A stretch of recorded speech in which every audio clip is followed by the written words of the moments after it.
Thank you all for coming here today. We want to speak about something emergency that's existing in our community, and I'm glad to be here speaking with colleagues on the council, Mayor Pro Tem and Councilmember Houston. This is something that they've been working on, this issue of this population downtown for a long time, and this is now the most immediate and largest crisis. And I want to thank you for the work that you guys have been doing and continue to do on this particular issue. K2, or SPICE, is creating an urgent public health and public safety situation in Austin. And I have a message I'm joined by my colleagues. We have a message for our city manager, our police, and our EMS. And that is, you tell us what you need, and we will get it for you. You have our full support. The Mayor Pro Tem and I and colleagues on the council plan to offer an emergency resolution that will very specifically support the ongoing efforts of the manager and our public safety folks and first responders, as well as supporting new efforts, including a public education campaign.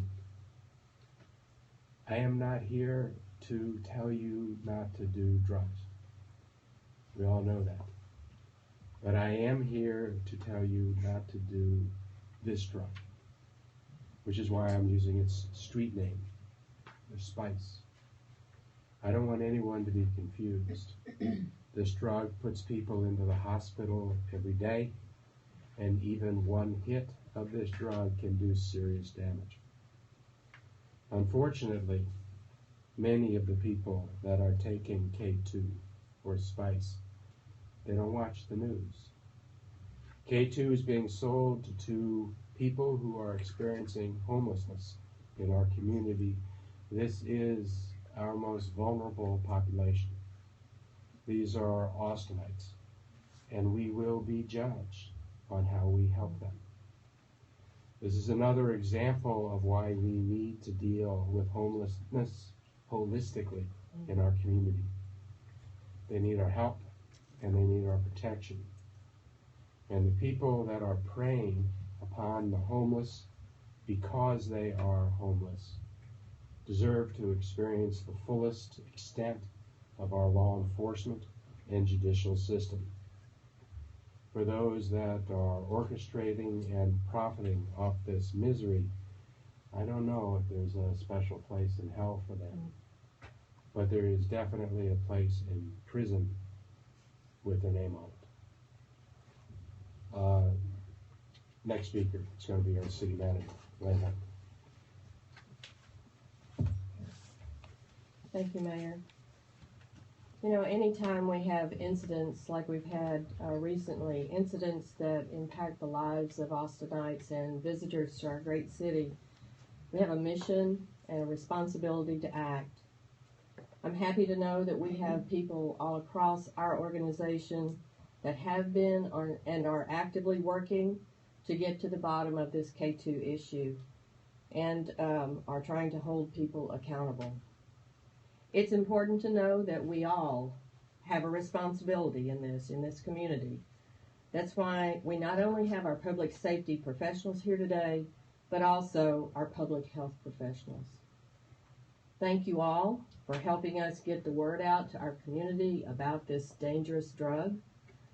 At this time, I'd like to introduce Assistant Chief Jason Dusserhoff, who's going to share what we know from our law enforcement perspective. Thanks. So, K2, it's become a dangerous, deadly drug, and it's targeting the homeless. We have one confirmed death already on this. This is one too many.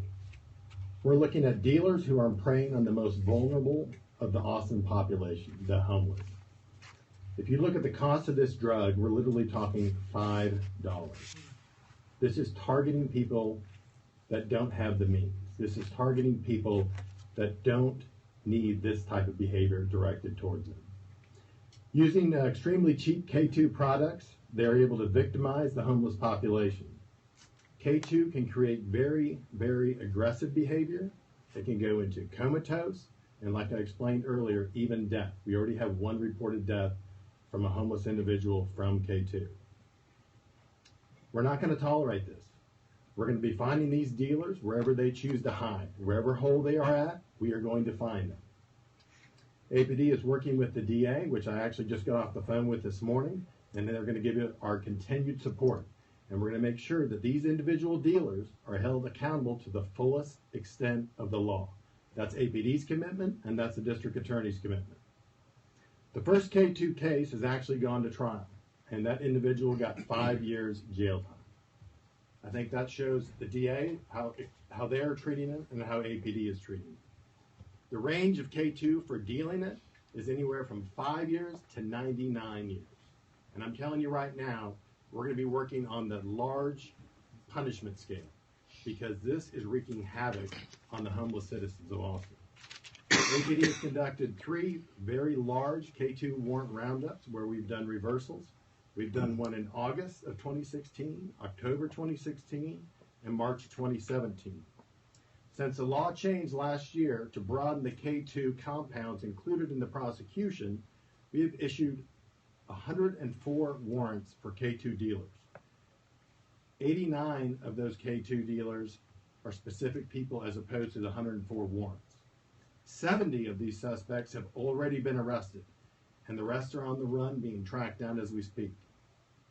In addition to the 3 operations, the organized crime unit in downtown areas are using spotters, they're using halo cameras to identify the individual dealers. We are not looking forward to going for the user. We see them as a victim. This is something where we're looking at the dealers that are bringing the scourge into the city. For typical drugs people are familiar with, what we can typically do, such as cocaine, is we can field test that and make an arrest right there on the scene. Now with K2, it's much different. What we're ending up doing is we'll find the person with the K2, we'll bring them back to a separate area, we'll make sure that we search them. If they have warrants, if they have any other drugs, we'll arrest them. If they solely have K2, we're not allowed to arrest.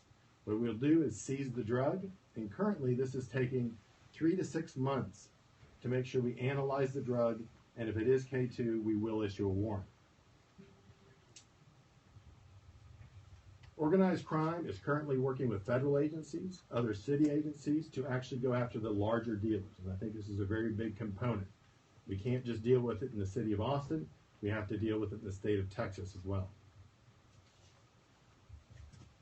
Proactive enforcement. Starting today, we're putting officers down at the Arch to patrol regularly right around there to ensure the safety of the homeless individuals and to make as many narcotics arrests as they can, whether it be K2 or any other illegal drug.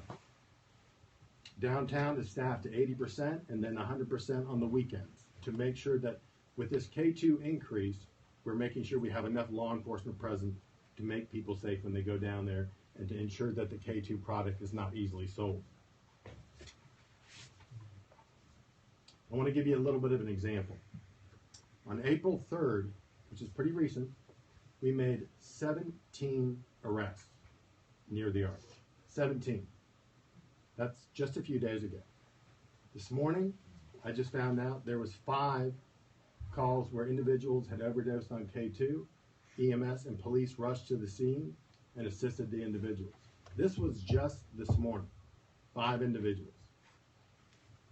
Now, when we go into the forensics portion of this, I want to give you a little bit of an example. When we do these warrant roundups and we do these reversals, we had about 40 cases of K2 that we got.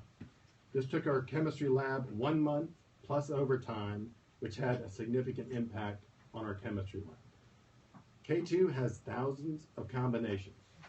The new law that took effect last year is making law enforcement easier by including all the compounds.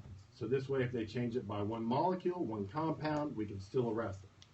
That was very helpful to the law enforcement community. APD is looking at outside labs to find ways to obtain a quicker turnaround time. Obviously, 3 to 6 months is not acceptable. We're looking at something for an outside lab that may go for 4 to 6 weeks. Now, some people say, well, whether it takes 4 to 6 weeks or it takes 3 to 6 months, you're still getting that prosecution. But the big thing is these people that are preying on the community, the homeless community, are on the street. And that's 5, 6 months longer than they don't need to be on the street. And working with the DA, if we could put them away for 5, 10, 15 years, that's what we want. I would also like to thank the mayor pro tem, and the city manager for supporting us for 100%. They've given us any resources we need. They've given us very much the support we need. And I think we're doing a pretty good job at really trying to tackle this issue. We would ask that people call Crime Stoppers if they have tips, whether it's a stash house or whether it's a dealer. That number is 512-472-TIPS. We also have APD's mobile application, which is at APD, and you could use anonymous tips on that as well. So, in the end, this is a crisis, and this is something that we're taking seriously, and we're putting a significant amount of resources into it. And from the police aspect, working with EMS and fire, I just can't thank them all enough, because with this group effort working hand in hand, I think we are making some progress.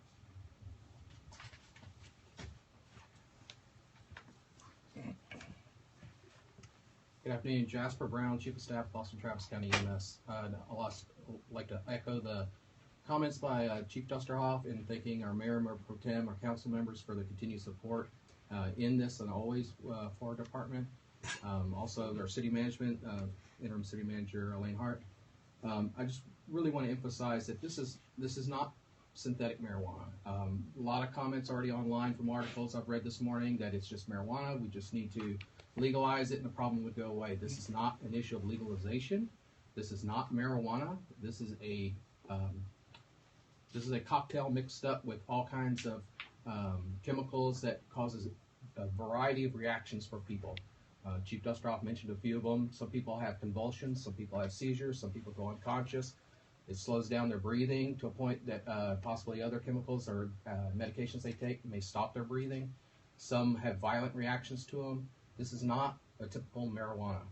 So this is really a effort to make sure people understand this is not just synthetic marijuana and it should be something that's okay. It's not. It is not okay. We are continuing to provide resources into the area. When we have large amounts of calls or patients that we see in the area, we contact our partners with the police department. They've gone back and looked through the Halo cams and been able to see transactions where they've made arrests. We continue to work with those partners and our partners at the health department